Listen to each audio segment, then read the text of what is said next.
delighted that Graham Hunter is with us for the first time in a while. Graham, how are you? Yeah, grand, enjoying football being back. I don't think we've actually spoken to you officially on air since Messi left.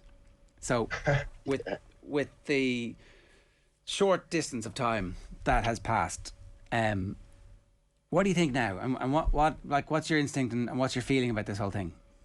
I'm delighted for him. He was in tears, obviously, at leaving because it was brusque. It was dealt to him like a card of, from down the dealer's sleeve. As an objective person, I'm not a Barca fan, but as an objective person, I think that the way that they treated him over the last 14 months, and that's two presidents, Bartomeu and Laporta, was disgusting. Genuinely, I mean that word with full force, disgusting. He was lied to, and he was treated with disrespect. And I have no time whatsoever for people who talk about, well, he earned lots of money, he's part of the problem. Wrong. It's his rewards over the years were in line with other great sports people in other sports team or individual where the sports could afford it. The way in which the club went wrong was being ruinously infantile in how they ran the club, both in sports and financial terms, and then being hit by a pandemic. Sod's law, you will always be hit by the most damaging thing when you can least afford that to happen. Why I say I'm happy for him is that he's got an opportunity in a very well put together squad to win more trophies. It will at first be, I think, an unhappy and brusque experience for the family, something that matters a lot to him. Not all footballers are driven by how happy their families are. There's lots of evidence of that over the years, sadly. Messi is. I don't know how much listeners and viewers to OTB AM care about that, but it's a fact. Therefore, I think that gradually, as autumn turns to winter, the family that thought they were staying by the Mediterranean, just outside Barcelona, will find Paris grey and cold, different language. These things are good for families. They test you, you learn, you develop. It'll be good for the kids. But overall, it's good for Messi. There are many things you can say about Paris Saint-Germain, but they're run by idiots, self-indulgent idiots. He's not one of those things. I think gradually he'll enjoy his football. I think if they can, it's unlikely they don't blend as a squad and as a team. And therefore, I haven't said this before, ever, or written it before, but they should win the treble. Football's odd, so they might not. The thing that rankles a little bit is that to see a departure like his, where he came back to the club after his holidays, having won the Copa America, one of the two big trophies that he craved, and he thought he was signing a deal to stay, and then he was told, "You're out, we can't afford it." Well, hold on a second, what have we been negotiating over for the last 10 weeks? That stank too, and that's the current president, John Laporta. So I'm happy to have seen him here. I'm happy to have listened to him, met him, interviewed him. It's been a privilege. I mean, not just in career terms, but a life privilege to be that near to that kind of genius. And now I'm happy for him, because I think he's in a better place. It's been a remarkable 24 hours in that all of the stuff that we had heard leaking out over the last month about the financial situation was actually laid bare at a press conference yesterday by the current president, who confirmed that the debt is over €1 billion and that they have a plan to stabilise the club over the next couple of years. Simon Cooper was on recently saying that there's a possibility that Barcelona could be the new Leeds, or best case scenario, maybe they're the new Manchester United. What are the parameters at the moment? And having had everything officially confirmed yesterday, what does the near and medium term future look like for Barcelona? I have three key messages yesterday, Joe, were actually not over $1 billion, because that was previously known as a fact. It's that it's gone up by a couple of $100 million. It's up nearly 1.4 billion in debt now. That's a sizable sum for any business entity to be in debt. The second key message was Laporta, I think, demonstrably accurately saying that the last president had lied when he released his letter to the media a couple of days previously. Bartomeu was under criminal investigation, and I think he did lie. I think it's demonstrably true that he's still living in Cloud Cuckoo Land. He's also living about 50 metres down the road from me in a little flat since his family life broke up. The third really key thing that was announced was that there is an audit ongoing, a financial audit done by an independent accountancy company. And that's when we'll really see how the numbers have got like this. There was a figure quoted yesterday about 90 million in open litigation at the moment. What the hell? Members who pay the money, not just for season tickets, but to run the club in theory, have to know where all this money has gone. You talked about measures, demonstrable measures. One of them would be the fact that these new players that were brought in, particularly Eric Garcia and Memphis Depay, were in really grave danger of not being registered as footballers for Barcelona until January, until the market opened again in January, until Gerard Pique went to the club and offered that he would reduce his salary and abandon all bonuses, all add-ons, by a significant 8-figure sum. He took that initiative. You know, all the captains have been asked to help a little bit. Several players have been asked to defer payments. Several players have signed new contracts whereby they're paying the same money. They've been paid the same money for over a 5-year period, not a 2-year or 3-year period. All of these measures are important. They're stopgap. They actually show the people, never mind the players, the people who play for Barcelona as being decent, because they weren't obliged to help out, but they have been doing so. But Pique took it a step further, planned it himself, took counsel from his family, from those who are close, his partner, Shakir, from his representative, and went and gave the club back a big, really big 8-figure sum, which is extraordinary. And that liberated Memphis Depay to play on Sunday night against La Real. And the first goal comes when Memphis Depay lobs the ball in for Gerard Pique, the man who's cleared his registration for Barcelona by giving up salary, to nod home the 1-0 goal. Football truly is extraordinary. Sure, Pique, if he wasn't already a club legend, that kind of puts him into a higher esteem immediately, Graham. Is he somebody who one day down the line could be a Barcelona president? Is he thinking that way? He stated so several years ago in an interview when he was asked if he would like one day to be director of football for Barcelona. He said, "What are you talking about? I'm going to be president." And then he talked about how he envisaged that happening. Subsequently, I think what's really important is that he's then become the owner of the Davis Cup with his partner, Roshu Mikitani from Rakuten. He's brought the €250 million deal for Rakuten to sponsor Barcelona to Barcelona. That's Pique's doing. He's invested heavily in esports. There's a quite complicated fantasy football thing with blockchain technology, which he was a ground investor in, which is now valued at $3 billion.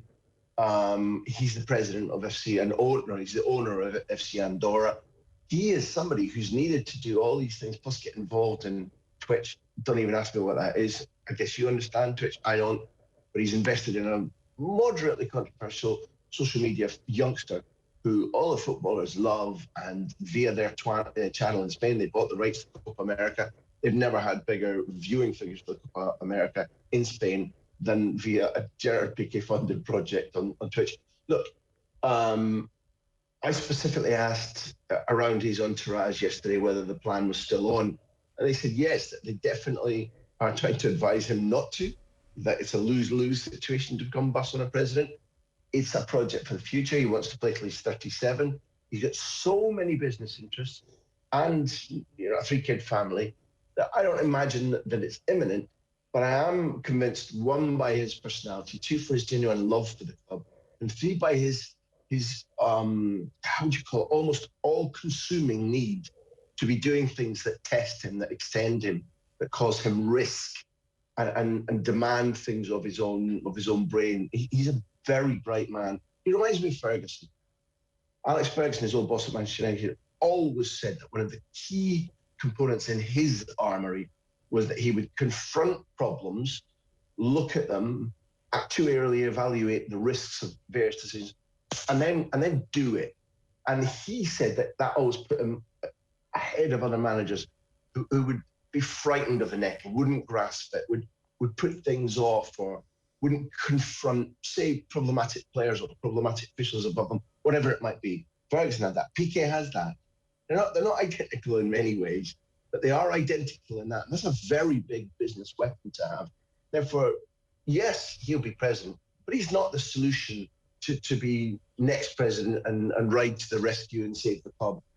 I think he's 34 right now. He can play for another 3 years. I think we're talking about a significant chunk of time in the future. But yes, we will one day be talking about President Pique. What about the performance on the pitch? I mean, Koeman's obviously putting a very brave face on it. He's saying that maybe now we can be more together, and you know, history does record that a superstar leaves and young players come through and they get their opportunity. And he would say that, wouldn't he?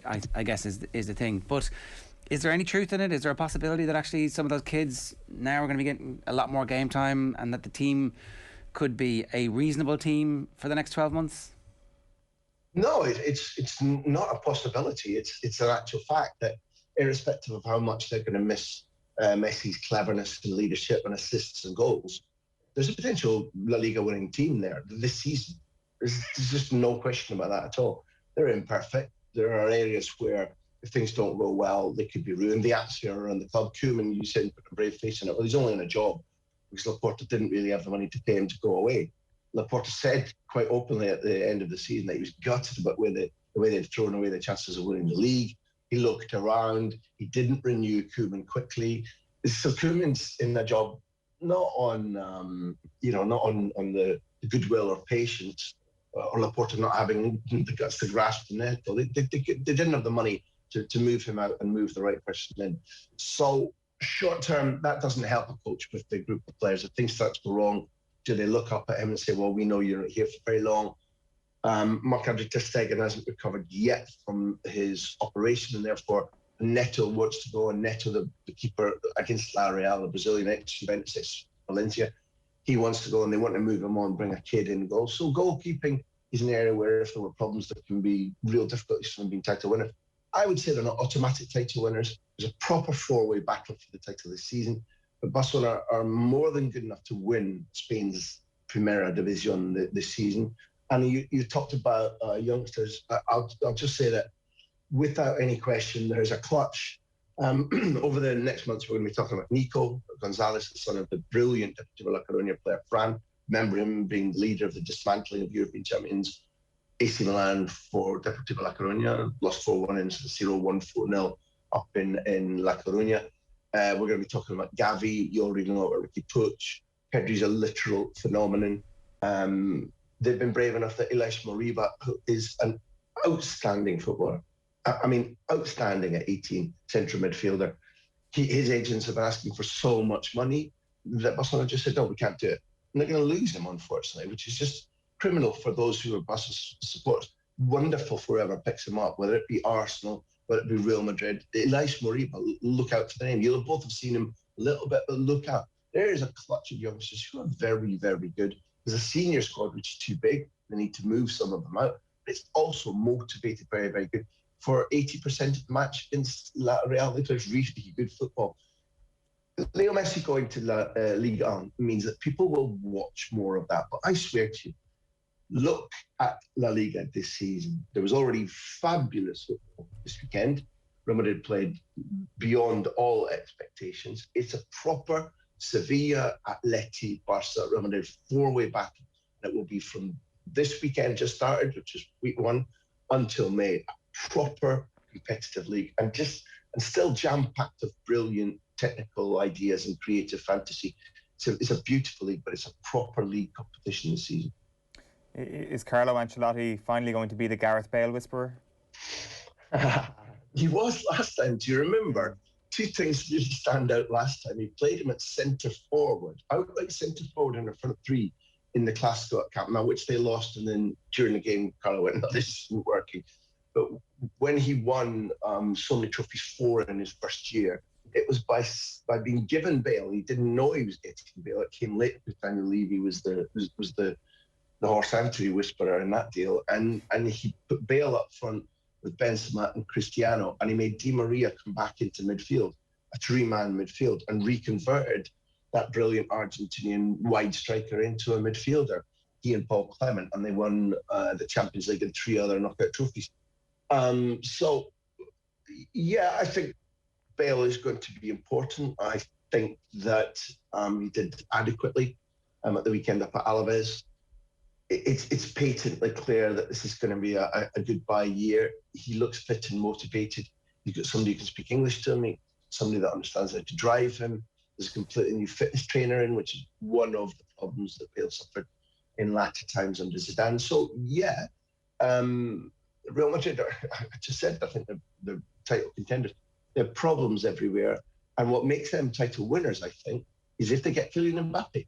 And they still absolutely believe that the deal, here you go, to bring Mbappe for about 120 million, which Madrid have been saving for, literally like a little boy with his piggy bank, over the last 2-3 years. They've been popping every last 50 pence piece in there.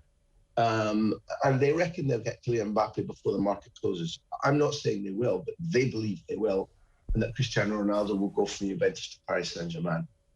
Listen, boys, if you think that the mad carousel had even begun to slow down because the end of the market is close, don't believe it for a second. The madness is getting quicker and louder, and will do until I'm calling it blessed September. Do you think that's more or less likely to happen? I'm convinced by the fact that Paris Saint-Germain didn't know they were getting Messi. He'd said to them, thanks, but no thanks. He comes back, they go in the door. You saw the owner the other day when at the presentation. He could not, despite all the things he's been through in his life, he could not keep Cheshire Cat grin off his face. They didn't know it was coming. They think they've won the lottery. Mbappe is 1 year from going out of contract. The idea, because part of the idea at Paris Saint-Germain, and it's inescapable, is marketing. It's marketing a brand, it's marketing a country, it's marketing the owners, it's marketing the PSG budget. The idea that they wouldn't be tempted by taking money for Mbappe, which, right, in the overall scheme of things, they don't need, but in business terms, they take money for Mbappe, who's definitely leaving for free in a year, and they put Cristiano Ronaldo and Lionel Messi in the same team with Neymar, that they wouldn't at least think about doing that deal. I'm not saying you or I would do it. What do you think? I think that there is a fighting chance because of one domino falling, several dominoes fall in a row. So this is not a news story. People know that Mbappe wants to leave, that he's told the club he wants to leave, that Real Madrid desperately, obsessively want Mbappe.